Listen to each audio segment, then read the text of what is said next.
So what do you call yourself? Welcome to the LaTangela Show. Hey. Hey, what can I do for you this fine day? This is your destiny. Hot, hot, hot. Right now. Welcome to the LaTangela Show.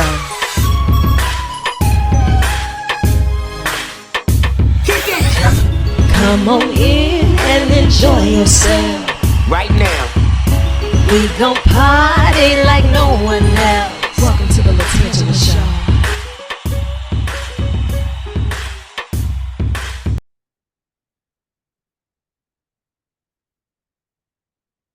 Good morning. Good morning, sunshine. How are you?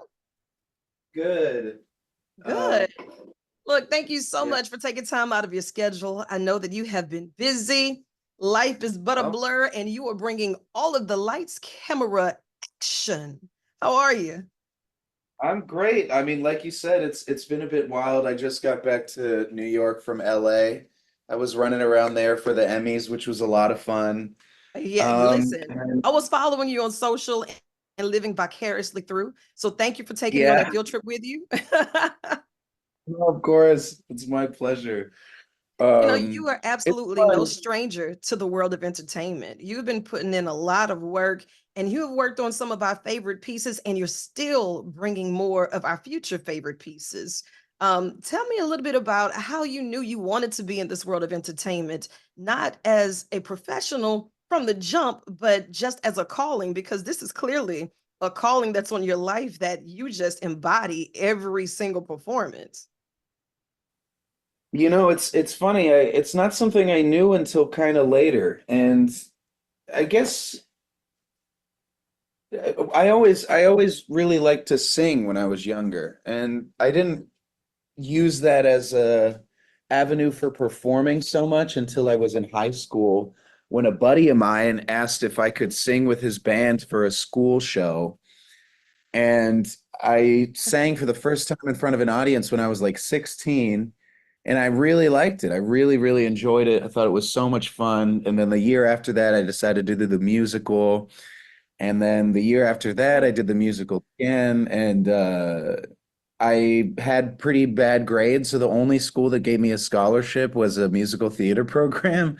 Uh-huh. So then I ended up going there. I didn't expect to be doing so much film, and I'm really happy that I got the chance to kind of break into it because I just really appreciate the cohesiveness of the work. There's so many moving parts. It's a real, real complex and incredible art form.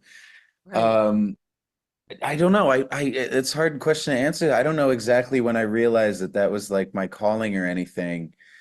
I don't know to what degree I believe in like having a purpose or destiny or whatever like that. So I think it just kind of started happening and I realized I really liked it. And and I don't know. I just feel super fortunate. I'm glad to everybody that gave me a chance. And I'll tell you this, it loves you back because every time you grace a screen or you grace a stage, you bring an extra level of magic. And that's how I know that when FX said, let's work on this, and Josh is our guy, they got it top tier. And we're super excited because the first two episodes of American Sports Story, the Aaron Hernandez story, the world is familiar with it. It's a very dark piece. So to be able to bring something like that to life and to be able to portray the story, you have to tap in.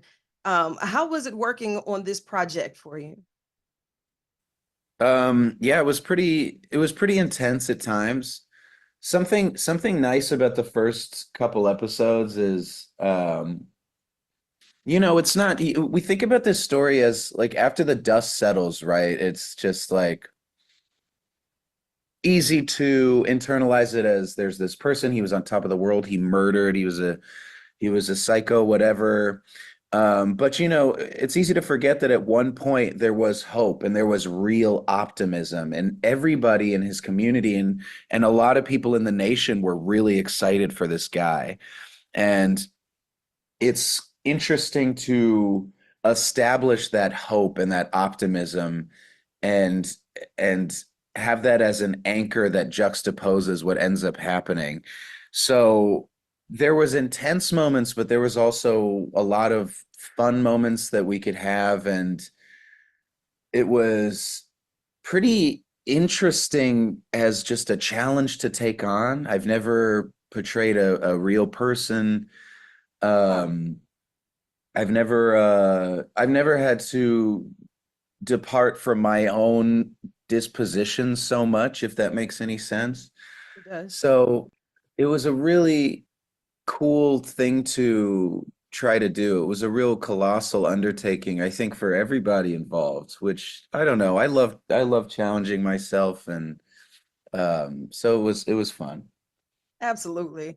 Well, you brought that fire to the screen, and now it is every Tuesday, 9 p.m. We'll be looking for it on FX. Now streaming on Hulu. And of course, for the new 2 episodes, when you start laying the foundation of it, we start learning more about the story behind the story, even being able to identify with some of those characters in those moments, to not desensitize it with just a sentencing or with the aftermath. Like you said, once the dust cleared, it tells a different story that people may not think about, because during the sensation of the story, we're only hearing the the parts that's like, oh wow, I can't believe it. Or, well, what led up to that? What was he going through? Because at some point, the viewers, they're going to walk away with something while working on this project. What was the one walk away that you hope to leave with this? Man, I had honestly a few. There was a lot of questions that I asked myself about my own psychology, and this is why I really like acting. Every role is, a different opportunity to analyze yourself and put yourself in a situation and really think about what you would do and the kind of person that you are. And this was a very, very intense one for me because there was a lot of stuff. I had to really analyze my relationship with my sense of self and my psyche, and how fragile or strong that is, and what it takes to break a person. And another thing that I have been bringing up a lot that I hope people are mindful of is the amount of enabling that consumerism kind of has on figures like this. There's this sort of societal culpability that goes into making and breaking celebrities, and um, we love to see people rise, but I think that there's a part of us that really love to see people fall too. And also, even beyond that, I think something really key in the ingredient of this very dangerous cocktail that was Aaron's psyche is that very early on in his life, he realized that he didn't play by the same rules as everybody else. And that, because people wanted to see him win and they were really excited about his physical talent, he could get away with things, like punching a bartender in Florida. This is one example. Right. And, and that's a dangerous lesson to learn early on, even for a very well-adjusted person. So, Absolutely.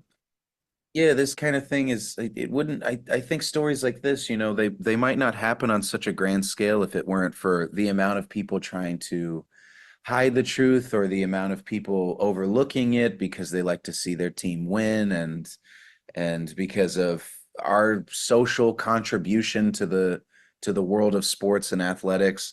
It's very interesting. It's an interesting lens to watch it with.